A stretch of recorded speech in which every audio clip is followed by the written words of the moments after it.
Okay, welcome everyone. It's for most of you out there, it's still Yutet B'Kislev, the 19th day of Kislev, the day that the Alter Rabbi was released from prison. And just as important, it's the day of the passing of the Maggid of Mezrich, who was the Alter Rabbi's Rebbe. So both of them happened on the same day. And of course, the Maggid was the pillar of the spreading of Chassidut. And then his student, the Alter Rebbe, continued that, but the Maggid had many students who went out in the world and spread Chassidut. So many people call today the birthday of Chassidut, the new year of Chassidut. Okay, so what we're going to do today, though, is for a couple of weeks now, we've been talking about the holiness of Eretz Israel, different aspects of the land of Israel. And we are going to conclude tonight with our discussions of Eretz Israel.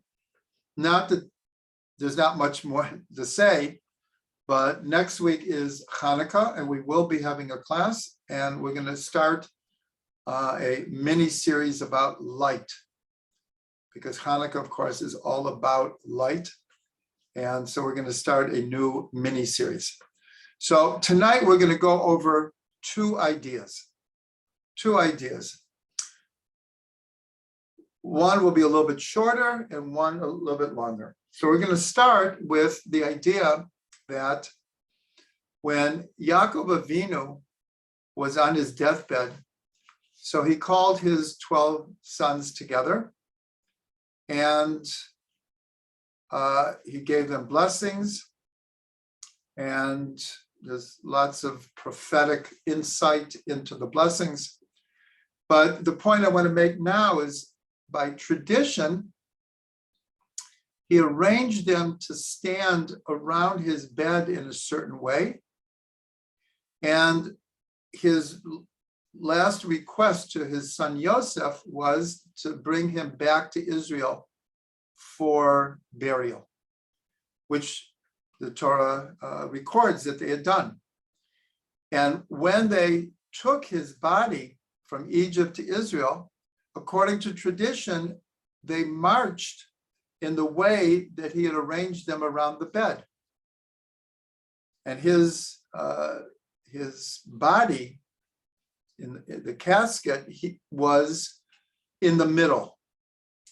Now, according to tradition, when we came out of Egypt, and it's the beginning of the book of Bamidbar, of the book of Numbers, the whole first part of the first portion of the book of Numbers is how were they counted by tribe, and then how did they march through the desert?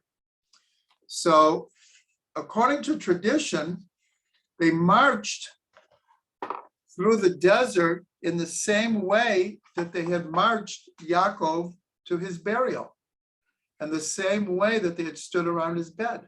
So in other words, Yaakov made this arrangement and it stuck. So everyone can see here, this in the middle, so this is where the Mishkan was. The Mishkan was in the middle of the camp, and around it you had on three sides, you had the Leviim camped with their families. And here you had Moshe and the family of the Kohanim. And this was the Mishkan. And then to the four directions, to east, west, north, and south, there were three tribes on each side. And according to, like I said, this was the same arrangement that Yaakov had made. And there are many different secrets as to who is camped with who and all of that. But here, the important thing is that the Mishkan is in the middle. which indicates that what was in the Mishkan, what was in the center of the Mishkan was the Aron, and in the Aron was the Torah. So this arrangement is to teach us that the Torah is the center of our lives. We don't necessarily march around with the 12 tribes around us, but we do walk through life with the idea that the Mishkan is the middle of our lives. That is the focus of our lives. The Torah is the focus of our lives.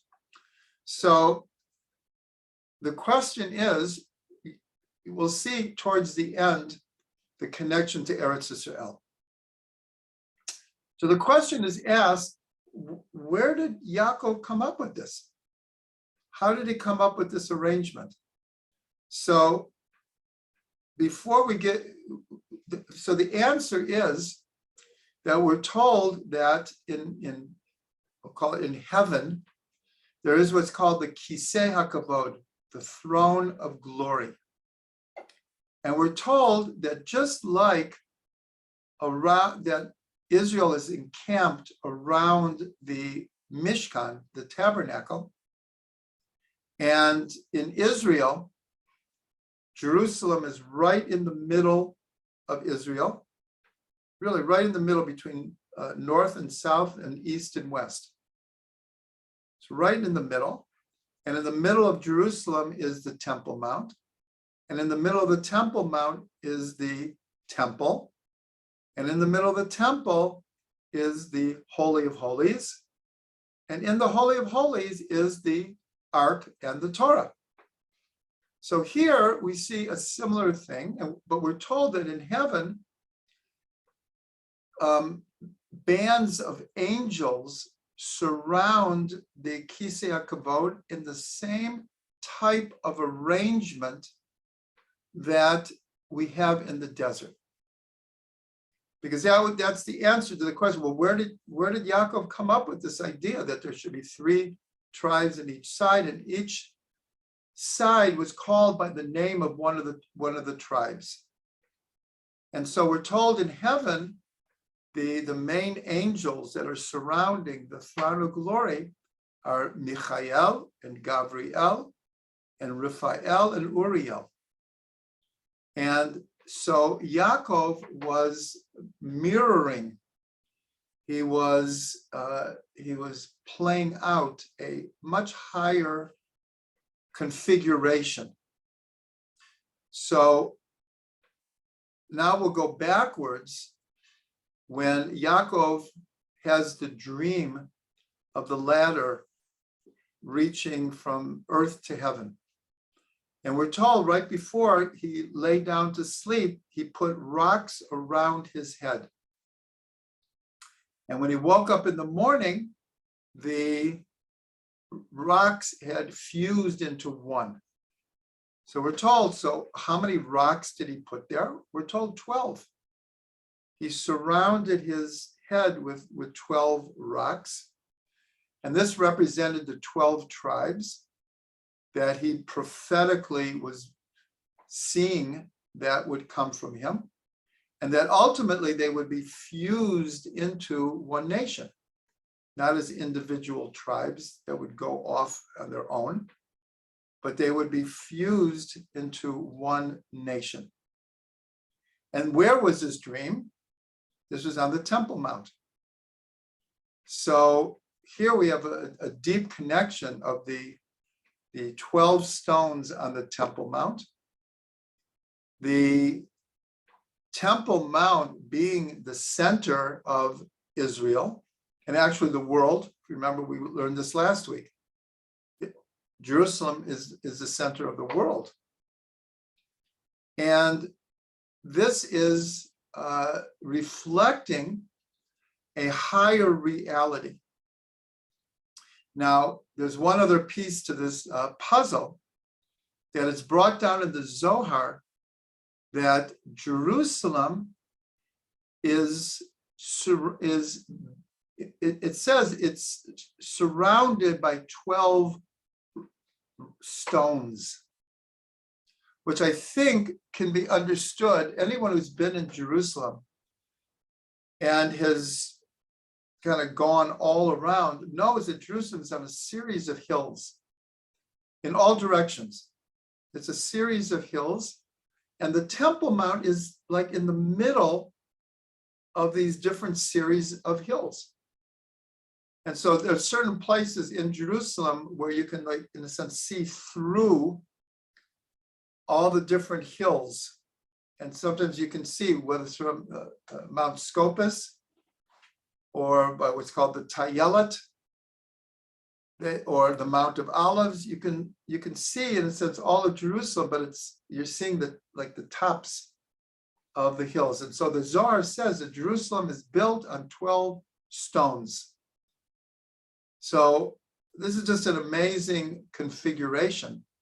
But one of the ideas of Jerusalem is that there is what's called Jerusalem Lamata and Jerusalem Lamala, or the Beit HaMikdash Lamata and the Beit HaMikdash Lamala. In other words, the lower Jerusalem and the higher Jerusalem. In a number of different places in the Torah, Rashi points out that a verse is alluding to that the lower Jerusalem is positioned right below the upper Jerusalem. And this is one of the secrets of the ladder that Yaakov sees in his dream.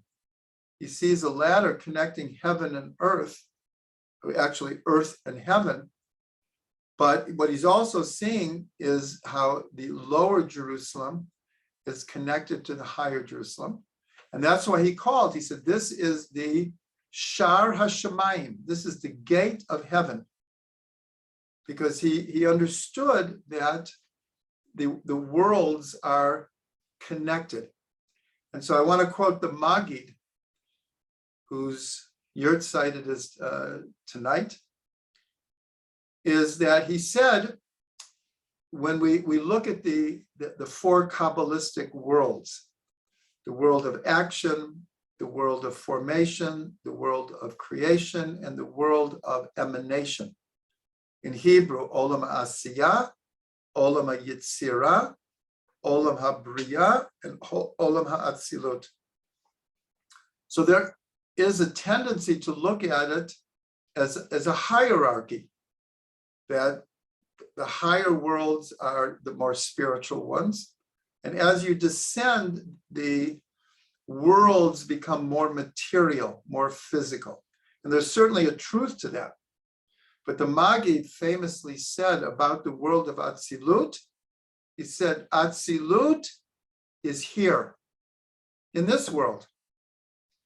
So what he was trying to point out is, we may think of this world as Olam Asiyah, and then there's, as it were, an iron partition until the next world. And then there's another partition, and there's another partition. And where one world ends, that's where it ends. And then another world begins, but there's no connection. The Maggid said, no, the world of Atzilut is here. It's all here. And that's why in Kabbalah and Chassidut, they actually say this world is the highest of all the other worlds, because it's the only world that incorporates all the other worlds. So this is a great secret about Eretz Yisrael. We've touched on this in different ways. The idea of being a vortex of energy, of being the center of the world. Last week, we learned about the foundation stone, the Even Shtiyah, where the Holy of Holies sat, and it's still there. Now the mosque sits on the foundation stone. That's why they built it there. They understood its significance. So, but here we have this idea not only of Israel being in the center of the world, but it is the connection. It's a connection, just like Yaakov perceived a certain way that Am Yisrael should be configured and should surround the Mishkan, and should surround the Torah. It's the bigger picture is that Israel is in the middle. Israel is the temple, is the Mishkan, and all of Israel is surrounding the Temple Mount, and the whole world is surrounding Israel and Jerusalem. So that, and again, but that's not only in horizontal, but vertically also, where Jerusalem will be is the connection between heaven and earth. So that's the first idea that we'd like to bring today. And I want to end our discussions of Eretz Yisrael with the Shemitah year. This year is the Shemitah year, the sabbatical year, every 7th year in Israel. It does not have an application outside of Israel, unless you're getting produce or canned vegetables or fruits from Eretz Yisrael that you're buying in Chutz La'aretz, then one has to kind of look at the labels. But the actual keeping of Shemitah, the resting of the land, and not planting or plowing or pruning or improving the land, this is exclusively in Eretz Yisrael. So we want to dedicate the last learning about Eretz Yisrael to understanding the Shemitah, from the practical to the mystical. So first of all, Shemitah is every 7th year, and of course the pattern, the paradigm is just like we work for 6 days and then we rest on the 7th day. So we work for 6 years and we rest the land on the 7th year. So it's the same kind of pattern. But what I want to point out here is there are actually 7 different cycles based on 7s. And I'm doing this just to show that the Shemitah is the middle one. And then I'll explain what that means. So in days, we have a cycle of 7, 6 days of working, and then the Shabbat. In weeks, we have cycles of 7. This is the Omer period, where we count 49 days, which is really 7 weeks, 7 times 7, and then a Shavuot. So we have a cycle of 7 in days and in weeks. We also have a cycle of 7 in months. Many people are not really aware of this or think of this, but it is brought down even in Jewish law. The 3 major pilgrimage holidays, Pesach, Shavuos, and Sukkot, all happen in the first 7 months of the year. And so there is a cycle here that the 3 pilgrimage holidays are within the first 7 months of the year. And the laws of, if you make a vow or if you find a lost object, so the question is, well, how long is it good for, etc.? How long do you have to look for the person who lost it? So there is a cycle of the 7 months of the 3 pilgrimage holidays.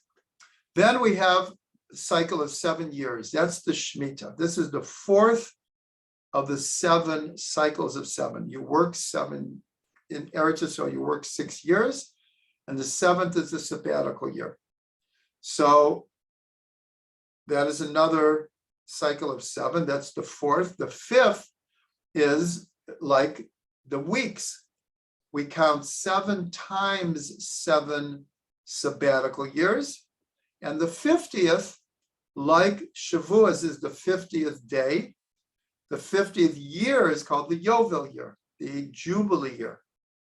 So here we have another cycle of 7s. Then the 6th one is that we're told that this cycle of history will last for 6,000 years, and the 7,000th year will be the Messianic era. So that's the sixth one. And the seventh one is a Kabbalistic concept called 50,000 Jubilees. And this represents the world to come. And 50,000 Jubilees represent an eternal, infinite dimension of reality. And that is the 50,000 comes after 7 times 7,000 years, and then there's a 50,000 Jubilees. So I pointed all of this out just to see that the middle one is Shemitah, the middle cycle of 7. So on a practical level, now this is, it's very, very hard for people outside of Israel to relate to this. And even many people in Israel who don't live on farms or don't live out in the country or don't have any land around their house. So keeping Shemitah, it gets down to where am I buying vegetables? And in another 6 months, where am I buying fruit? But it's not connected to the land. But we are back in Eretz Yisrael, and there is a reality to Shemitah. So just going back, at the time that the Torah was given and we came into Eretz Yisrael, and for our whole history until we went into Galut, we were an agrarian society. So Shemitah was not a theoretic mitzvah. It was not like a casual mitzvah. It was major.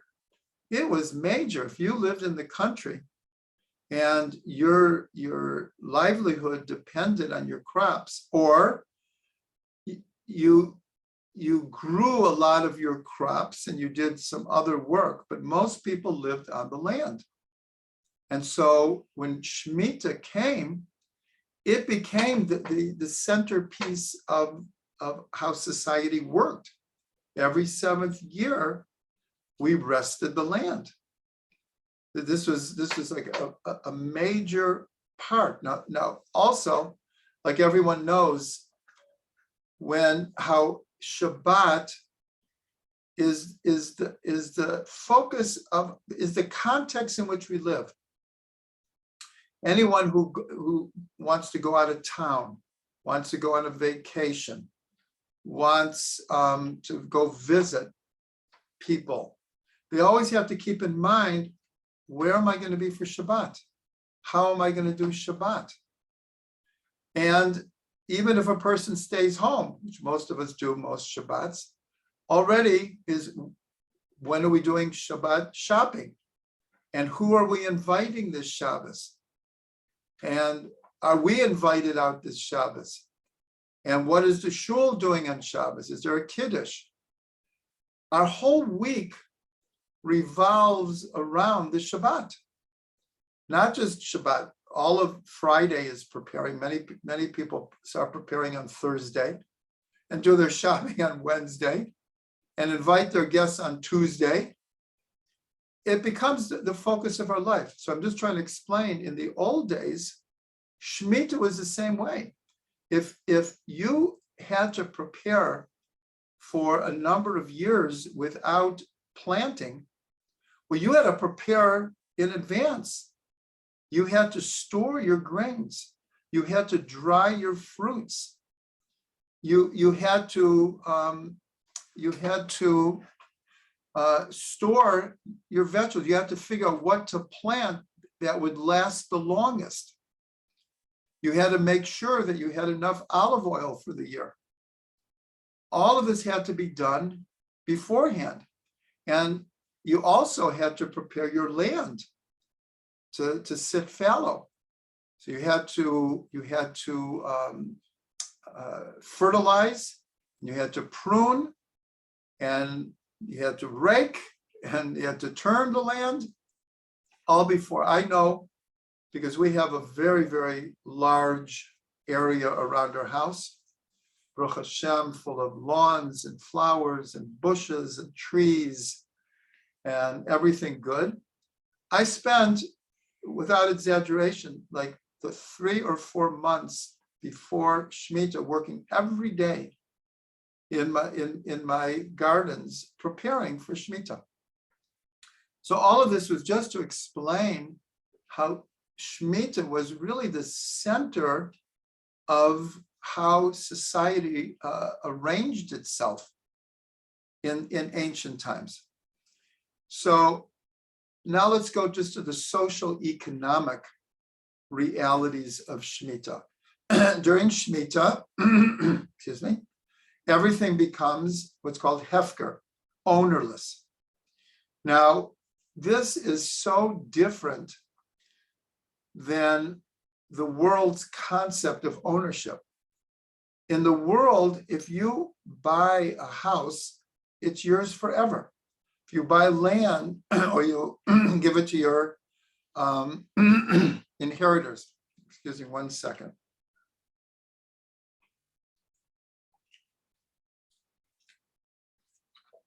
If you plant your field, it's your produce. The Torah comes along and says, not exactly. The verse says, the land belongs to me. You are sojourners with me. And so the Torah says that in the 7th year, all the produce becomes hefker, becomes ownerless. A person who has hundreds of acres of vegetables or fruit, they're allowed to pick what they need for their family.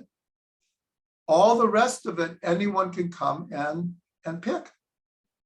Everything became ownerless. It's an incredible concept.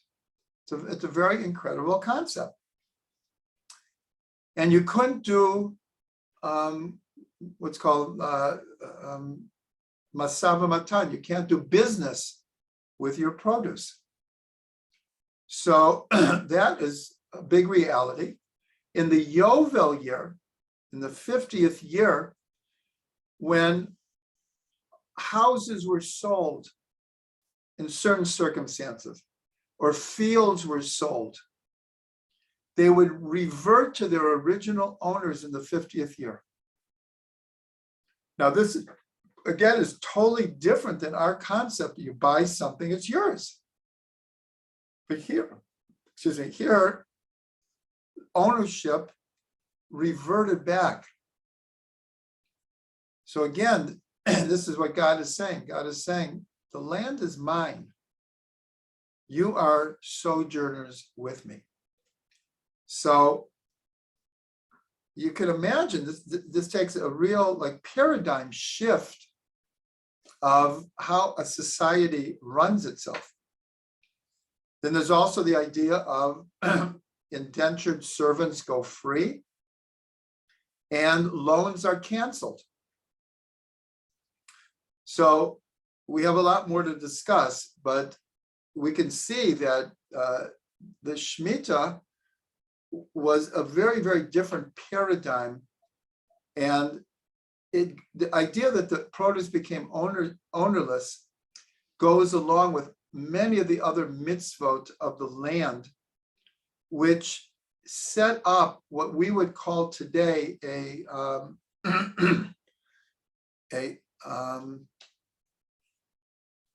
trying to think of the term. It's like a social backup that no one falls through the cracks. That giving truma and meiser, giving the tithes that we gave either to the Kohanim, to the Levim, or to the poor, depending on the year, the corners of the field. Remember, the whole story of Ruth happens around the mitzvah of the poor people going into the fields and collecting what had been left behind. Because when they would harvest anything left behind, they could not go back and gather it up. It had to be left for the poor. So in other words, it was a welfare. That's what I meant. The social welfare system was set up by the Torah, but in an agricultural, agrarian type of society. Instead of getting your food stamps or getting your welfare check, people would have to go out and actually get the produce that was being left for them. And of course, then all of the ideas of the charity that we have to give in money. So Shemitah fits in with many of the laws of the land, leaving the corners of the field. That with the produce became ownerless, this was a way of kind of like equalizing society, reminding everyone that ultimately the land belongs to God. So then there's this idea, like a higher spiritual level, that the idea of Shemitah was, in a sense, a return to the Garden of Eden. How do we see that? Well, the first thing is that everything becomes ownerless, which, again, is a very different way. Not everything, all the produce in the fields became ownerless. It wasn't like people could walk into each other's house and just take what they want. That's not what we're talking about. The produce became ownerless. So this was like in the Garden of Eden. No one owned anything. And then it's the idea of, in the Torah, Shemitah is called Shabbat Lashem. It's a Shabbat for God, which is very interesting, because it's really a Shabbat for the land, but it's called a Shabbat for God. Because this is a way that God is trying to teach us about the holiness of the land. Just like Shabbat is holy, and we sanctify it, v'yakadesh oto. So what we do with Shabbat, what we do with the Shemitah, the land becomes holy. The whole land becomes holy.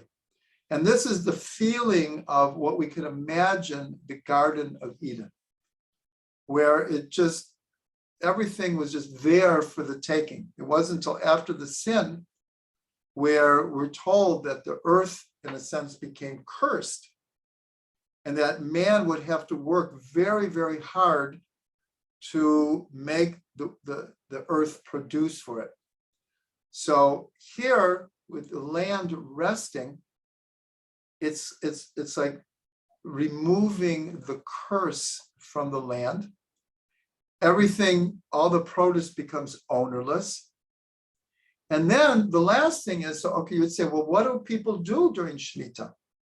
So the simple answer was, it was a time that people could relax and learn Torah.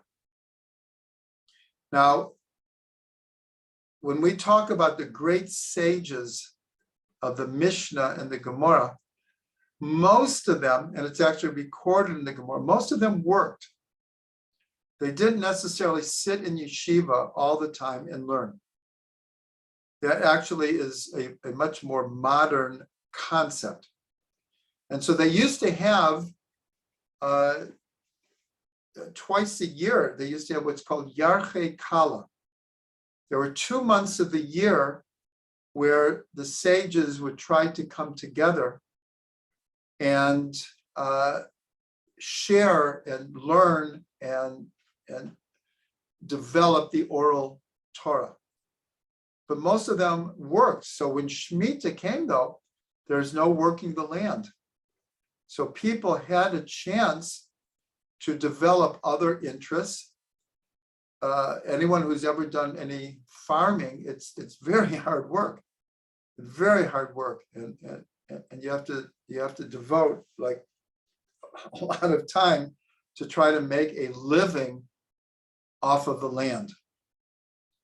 So this is another aspect of returning to the Garden of Eden, it was a Shabbat. The whole year was like a Shabbat. That and it should go without saying is that the whole modern concept in universities of what's called a sabbatical is based on the Shemitah year. There's no doubt about it. 6 years a professor teaches, and the 7th year, it's not that they go on vacation. During the 7th year, they're supposed to be given time to do research and to write and to develop ideas. That's the modern sabbatical, but it's very, very similar. That in the ancient times, people, let's say they wanted to build onto their house. Well, when are they going to do it if they're working from sunrise to sunset and keeping the Shabbat? So the sabbatical would come and, now I could build the barn. I can build in addition to the house. I can do this, I can do that. Okay, so, but really in the deepest level, what the Shemitah brings to the fore, because it is called a Shabbat, is the holiness of the land. And that's why in Eretz Yisrael, without getting into the halachic details here, but when you eat fruit or vegetables from the land, and again, we don't have time to go into it, but we're not supposed to starve during Shemitah. That's not the point. You can eat the produce. You're just not supposed to work the land. So, but the produce we treat with Kedusha. We don't just throw it in a garbage can, the klipot, what's left over. We actually put it in a special container and we wait till it disintegrates, and then we wrap it and then we throw it away. Because the produce of the land, the whole land becomes holy. And so there's, just like on Shabbos, we're taught that every few bites to say L'kavod Shabbos Kodesh, for the honor of the holy Shabbos. So there's an aspect during this entire year to, when you're out in nature, to also say L'kavod Shabbos Kodesh, for the honor of the holy Shabbat of the land. So it's a very, very beautiful, beautiful idea. I want to end with one other idea. I'm going to have to do this fairly quickly. I mentioned to people already that I can only go to 8 o'clock tonight because I am going to a big celebration with Rabbi Ginsburg for Yud Tet B'Kislev. And I have to travel there. And so, and it starts at 8:30. So the last idea is from the portion of Bahar. Bahar is in the book of Vayikra, Leviticus. And in this portion, all the laws of the sabbatical year are given over, and also of the Jubilee year.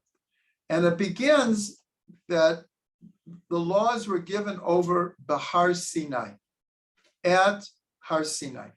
So Rashi brings the classic question, why does it say here that these laws of the Shemitah were given on Mount Sinai?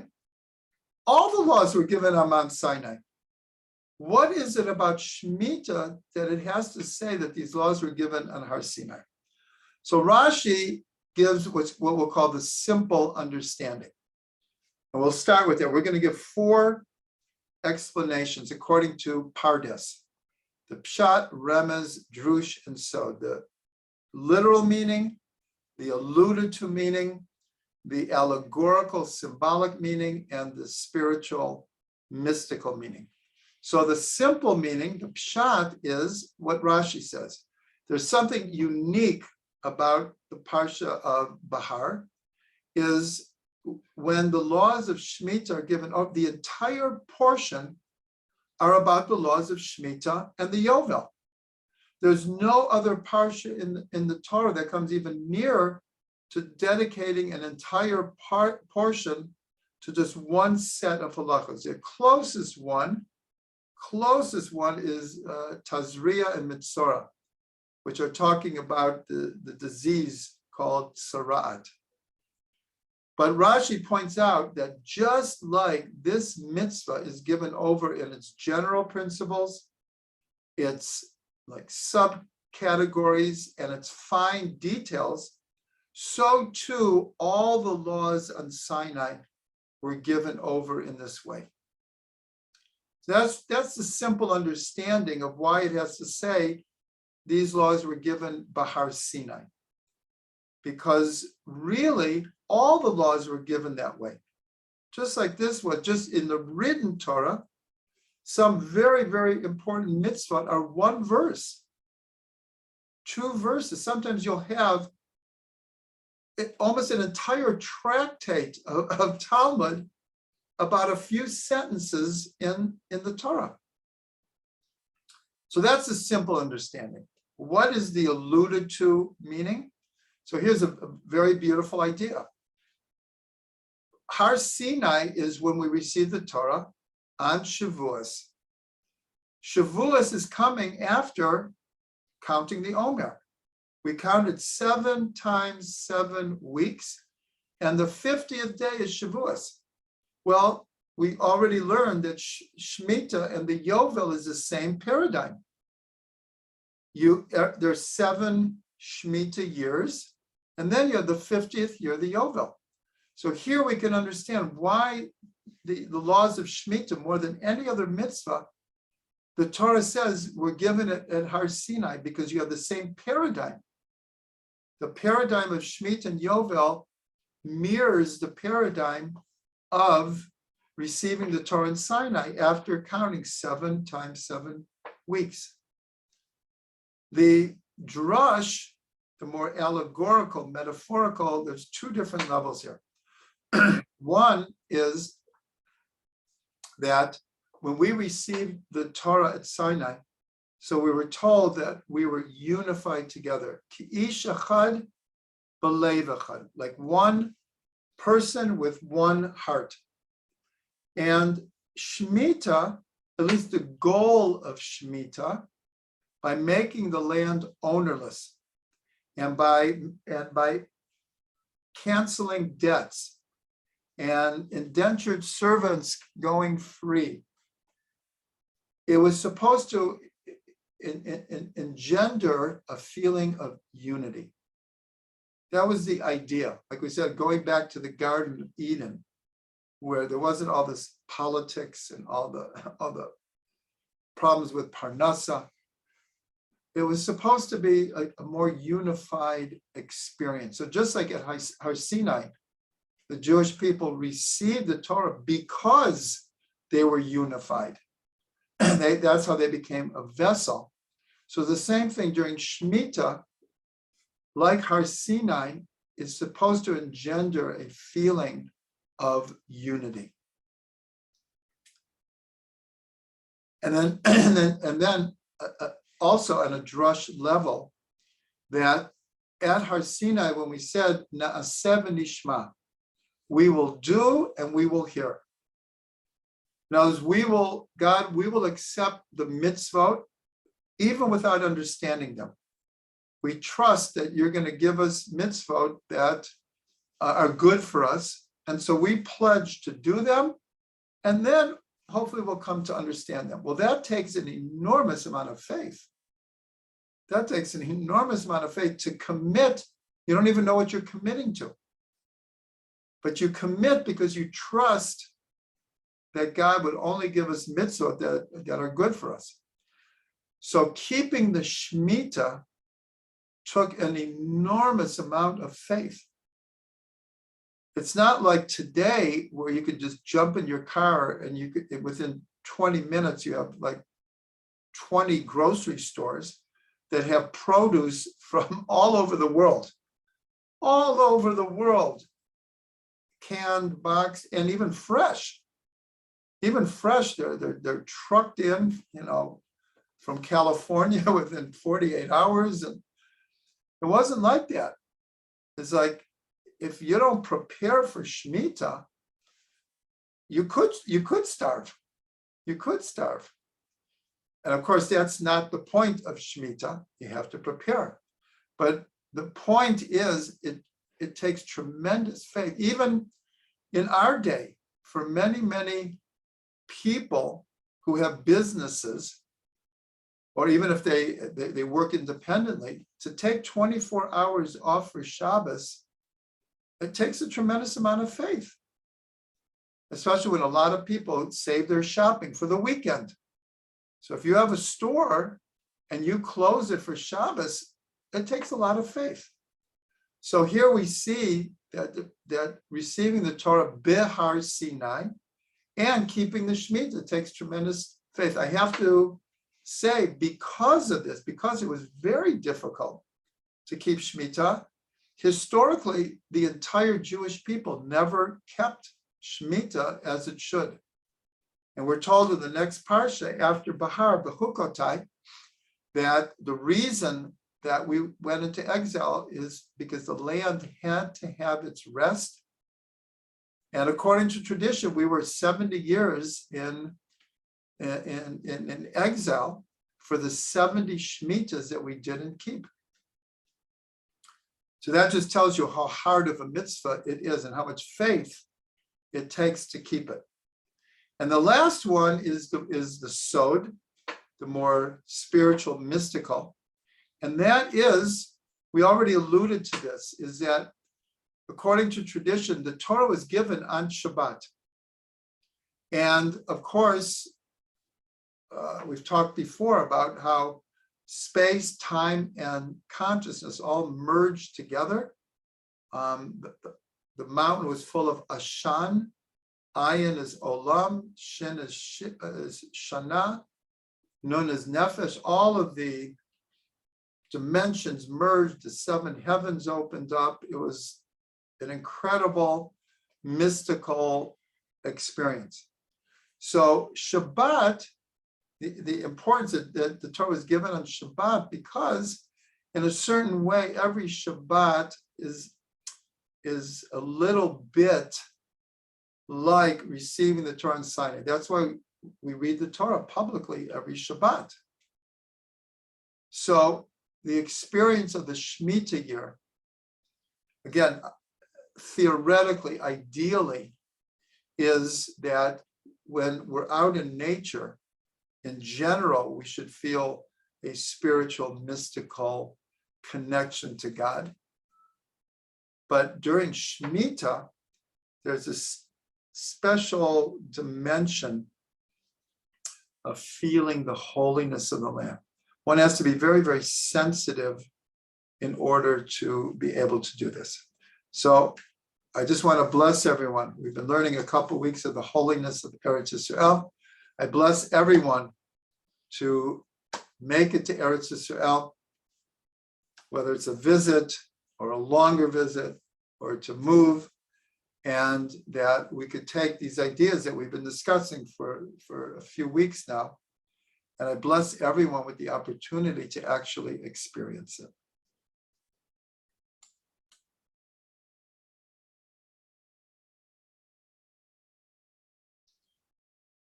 Okay, so I explained to everyone before that I don't have time now, but what I'm going to do very, very quickly, I'm just going to see if I can pick out some of the chats here, but I do apologize because we've all gotten used to having these great discussions and everything, which I love, but it just can't work out every week. I do want to mention, because there are many people here who also come to the Sunday class, and I announced it too late. We will announce it by email. Next week, we will be having a class during Hanukkah, and we're going to be talking about light. For those people not in Israel, it's not a problem. So 7 o'clock is okay, because here we light candles around 5:15. So it's enough time, but the Sunday class is usually at 6 o'clock Israel time, and we have to move it to 7 o'clock. So people will get an email, but if you come to the Sunday class, which you're all invited to, just remember that we are moving it to 7 o'clock Israel time. So it just means wherever you are in the world, it's going to be an hour later. Okay, so I'm just going to, I really only have 4 minutes here. Oh, so Doron is asking where Rabbi Ginsburg is giving. It's at Kfar Chabad. It's in what's called Kfar Chabad Bet, which is the Beit Rivka. And you have to go under Highway 1. You have to put on Waze. It's called Beit Zlata. That's the name of the hall, Beit Zlata. And it's in Beit Rivka, which is called Chabad Bet. I'm putting on my Waze. Shlomo says correctly that Israel is in the middle of the world. You just look at a map, it is in the middle of the world. There's no doubt about it. Esther says, and Israel is also the center of the universe as well. She's asking, is Israel also center of all the universe as well as all the worlds? Quick answer, yes. Yes, that's why Yaakov said, this is the gate to heaven. This is the center. So the higher worlds are around the universe like layers of circles. And this earth and Israel, the center of all. In our tradition, yes. In our tradition, if it means it exactly spatially, no one really knows. There's 10 billion galaxies. There are 10 billion galaxies. Do we have any idea what that means? And these galaxies are hundreds of millions of light years away. These are numbers that stagger the. We can't really grasp it. But in a sense, we are in the center of the world. Yes. Shlomo points out there's Yisrael inside of us, and that is true also. Just like the Maggid said, Atzilut is here. Even people living out of Israel, there is a place where Israel is in our hearts that makes it the center of our being. Shlomo points out, Yisrael is a temple just like the body. Where can God be found? Where you let him in. It's a famous statement by the Kotzker Rebbe. When he was asked as a child, where is God? And he said, wherever you let him in. He was like 5 years old when he made this statement. Right. Thank you. Esther, thank you. Esther wrote me and asked me if we could dedicate this learning to those farmers who are keeping the Shemitah. Thank you, Esther, for reminding me. I hope you're hearing this. And so she put in the chat, I invite everyone to go to the chat where she put a link where if people want to help support the farmers who are taking a year off of their parnasa, it's not easy. It's not easy, where you can donate to them. Thank you, Esther, for reminding me. Thank you. Yes, Shlomo points out very rightfully that the cycles of 7 also relate to how all humans undergo fundamental changes every 7 years in our cellular biological physiology, that our cells are constantly renewing them. Some say it's every 7 years.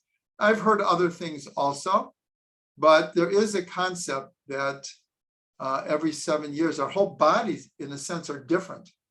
Our minds are the same, but our whole cellular construct has changed.